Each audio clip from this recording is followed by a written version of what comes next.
എന്താണ് താളവൈവിധ്യങ്ങളും സ്റ്റെപ്പ് വൈവിധ്യങ്ങളും മിശ്രിതമായ ഒരു രീതിയാണ്. ഇത് സത്യത്തിൽ കേരളത്തിൽ ഇതിനൊരു ചാൻസ് ഞാൻ കാണുന്നുണ്ട്. ഇന്ന് നരിയങ്കോട് എടുത്ത കളി വളരെ മനോഹരമായിട്ട് കുട്ടികളിൽ ഞാൻ ചെയ്യുന്ന സാധനം അവതരിപ്പിച്ചിട്ടുണ്ട്. ഞാനിന്ന് വരുന്ന സമയത്ത് എൻ്റെ സഹായിയായിട്ടുള്ള സുഹൃത്തുക്കളോട് പറയുണ്ടായി, ഇത് എടുക്കേണ്ട പാട്ട് എന്താണെന്നറിയില്ല, കളി എന്താണെന്നറിയില്ല. അവിടെ എത്തുമ്പോൾ അള്ളാഹു സുബ്ഹാനഹു വ തആല തരുന്നത് നമ്മളോട് കൊടുക്കാം.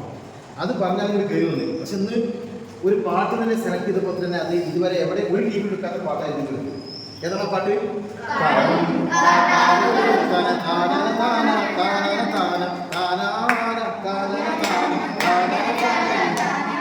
ആ പാട്ട് എന്നാൽ ഈ ഗ്രൂപ്പിലൊരു പാട്ട് നമ്മൾ മനോഹരമായൊരു കാര്യം. ഞാൻ ഒരുപാട് ടീമുണ്ട് നമുക്ക്, പക്ഷെ അവിടെ ഇത് എടുക്കാത്ത പാട്ടാണ് നമുക്ക് ചെയ്യുന്നത്. പക്ഷേ ഇതിൻ്റെ കളി വ്യത്യസ്തമായിട്ട് എന്നോട് ശരീരത്തെ പറഞ്ഞു, ഇത് വേറെ സാധനമായിരുന്നു. നമ്മൾ ആദ്യത്തെ താളം 1 2 3 4 1 2 1 2 3 4 1 2 1 2 3 4 എന്ന് പറയുന്നത് അതിന് വേറൊരു താളത്തിൽ പോയി പറഞ്ഞു. ടും ടും ടും ടക ടും ടക ടും ടും ടും ടക ടും ടക ടും ടും ടും ടക ടും ടക ടും. ഈ സാധനം ഇതാണ് 1 2 3 4 1 2. ഒരു പാർട്ട് 1 2 കൊട്ടുമ്പോൾ മറ്റൊരു പാർട്ട് 1 2 3 4. അതാണ് അത് താളവൈവിധ്യം. ഇതിന് പേരെന്താ പറയാ? താളവൈവിധ്യം. ഈ താളവൈവിധ്യം ഭയങ്കര സംഭവമാണ്. കേരള പ്രൊഫഷണൽ രംഗത്ത് താളവൈവിധ്യങ്ങൾ വല്ലാതുണ്ട്, ആക്ഷൻസ് വൈവിധ്യങ്ങളുണ്ട്. പക്ഷേ ഞാനെപ്പോഴും ഓൾ കേരള തലത്തിൽ ഞാൻ വിധികർത്താവായിട്ട് ഉള്ള ഒരാളാണ്. പക്ഷെ ആ സമയത്തൊക്കെ ഈ നമ്മൾ പറയുന്ന സമയത്തൊക്കെ പക്ഷെ അവിടെ എന്തുണ്ടെന്ന് വെച്ചാൽ ഓൾ കേരള തലത്തിൽ ജഡ്ജിമെൻറ്റ് പോകുന്ന സമയത്ത് മൊത്തത്തിലുള്ള കളികൾ അവരുടെ ആക്ഷൻസ് അവരുടെ ആക്ഷൻസ് വൈവിധ്യം ദഫിൻ്റെ വൈവിധ്യങ്ങളാണ്. പക്ഷേ സ്റ്റെപ്പ് വൈവിധ്യം ഓൾ കേരള തലത്തിൽ ദഫ് വൈവിധ്യം ഓൾ കേരള തലത്തിൽ കുറവാണ്.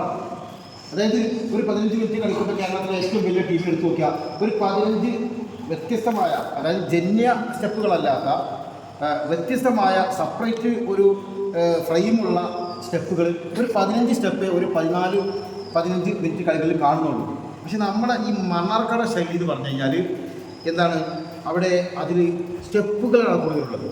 ഇപ്പോൾ 15 മിനിറ്റിൽ ഞാനൊരു പ്രാവശ്യം മത്സരിക്കുന്ന കാലത്ത് 114 സ്റ്റെപ്പുകൾ വരെയുണ്ടായി. അപ്പോൾ നമ്മൾ ഈ ഭാഗത്ത് സ്റ്റെപ്പുകൾക്ക് പ്രാധാന്യം കൊടുത്തുകൊണ്ടുള്ള സ്റ്റെപ്പ് വൈവിധ്യങ്ങളാണ് കൂടുതൽ നമ്മൾ ചെയ്യാറുള്ളത്. പക്ഷേ ഇവിടെ അങ്ങോട്ട് മലപ്പുറം ജില്ലയ്ക്ക് വിട്ട് കഴിഞ്ഞാൽ സ്റ്റെപ്പ് വൈവിധ്യങ്ങളില്ല. ഞാൻ പറഞ്ഞാൽ 15 മിനിറ്റിൽ ഒരു സെപ്പറേറ്റ് ഫ്രെയിമുള്ള ഒരു 15-20 സ്റ്റെപ്പുകൾ മാത്രമേ അവരിൽ കാണാൻ കഴിയുള്ളൂ. പക്ഷെ അവർ ദഫിൻ്റെ ഈ ആക്ഷൻസ് കൊണ്ടുള്ള വൈവിധ്യങ്ങൾ, താള വൈവിധ്യങ്ങളാണ് അവർ കൂടുതലുള്ളത്. പക്ഷെ ഇന്ന് നമ്മൾ ചെയ്തത് എന്താണ്, താള വൈവിധ്യങ്ങളും സ്റ്റെപ്പ് വൈവിധ്യങ്ങളും മിശ്രിതമായ ഒരു രീതിയാണ്. ഇത് സത്യത്തിൽ കേരളത്തിൽ ഇതിനൊരു ചാൻസ് ഞാൻ കാണുന്നുണ്ട്.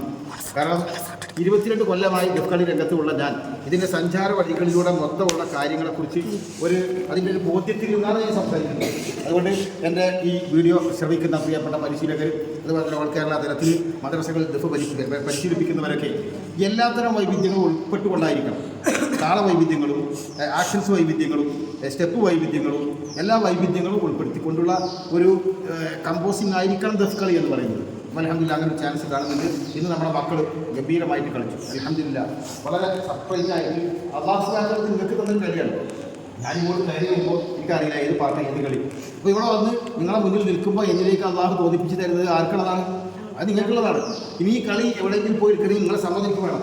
നിങ്ങൾക്ക് സമ്മതമുണ്ടോ? നിങ്ങൾ അടുത്തൊന്നും ഞാൻ എടുക്കില്ല. സമ്മതമുണ്ടോ?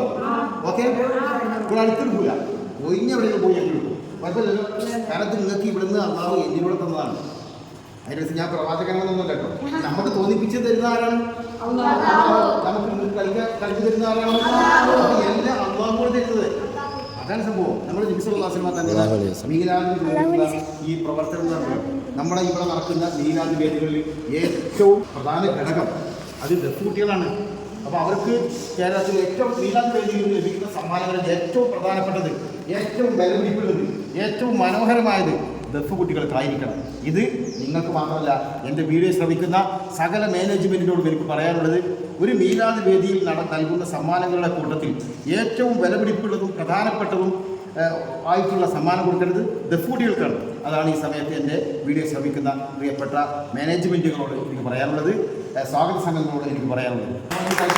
അടിപൊളിയായിട്ടുണ്ടല്ലേ? ഓക്കെ